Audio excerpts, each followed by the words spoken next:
এমন একটি দোয়ার কথা বলবো, এই দোয়া পড়ে কেউ ব্যর্থ হয়নি। যতই কঠিন আশাই হোক না কেন, ইনশাল্লাহ পূরণ হবে। তো যে দোয়ার কথা বলবো আমি, সেটি আমার কোনো বানানো কোনো গল্প আপনাকে বলবো না, বা কোনো ঘটনা বলবো না। যে দোয়া নবীজি সাল্লাল্লাহু আলাইহি সাল্লাম কসম খেয়ে বলেছেন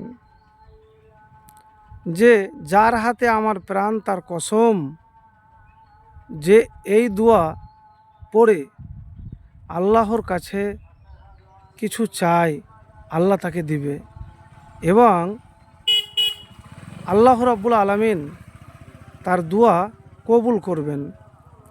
তো প্রিয় ভাই, সেই মহা মূল্যবান দোয়াটি হলো ইসমে আজমের দোয়া। আর ইসমে আজমের দোয়া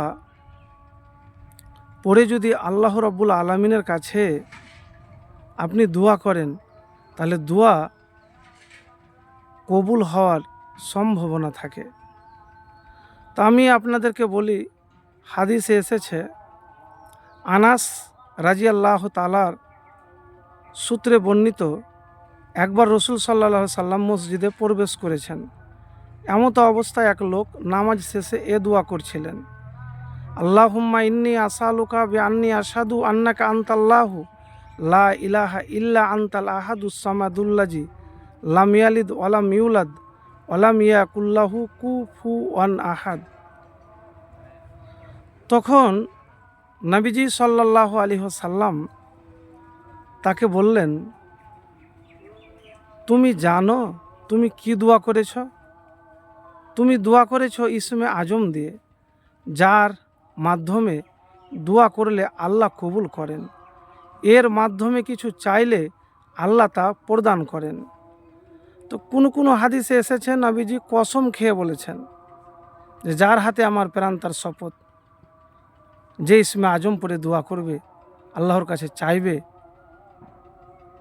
আল্লাহ তাকে তা দিবে। তো প্রিয় ভাই, এতটুকুন আপনাকে বলবো, জীবনের যদি চাওয়া পাওয়া আপনার থাকে, যদি ভরসা আল্লাহর ওপরে রাখেন, আপনি রাখতে পারেন, তাহলে ইনশাআল্লাহ আপনার সব আশাই দ্রুত পূরণ হবে। ব্যর্থ, দেখেন, কোনো কাজ যখন করবেন হাল ছেড়ে দিবেন না। আপনি দোয়া করছেন, তো এবার দেখা গেল যে 6 মাস দোয়া কবুল হলো না, 1 বছর হলো না, তা আপনি কী করলেন? এই দোয়া করে কি হবে, এত দোয়া করছি, কোনো দোয়া কাজই হয় না। তো এইরকম যে মনোভাব নিয়ে যদি আপনি দোয়া করেন, তাহলে দোয়া কিন্তু কবুল হবে না। তো প্রিয় ভাই, আমি এতটুকুন আপনাকে বলবো যে, যখনই আল্লাহর কাছে কোনো কিছু চাইবেন, তখন হতাশ বা নিরাশ হবেন না। হতাশ আর নিরাশ হতে গেলে জীবনে কখনো আপনি সফলতা অর্জন করতে পারবেন না। আর পূর্ণ ইয়াকিন আর ভরসা নিয়ে আল্লাহর কাছে দোয়া করবেন। যদি করতে পারেন আপনি, তাহলে নিশ্চিত পাবেন।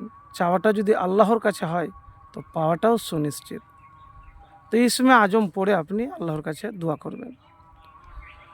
জীবনে আপনার কোনো দোয়াই ব্যর্থ হবে না।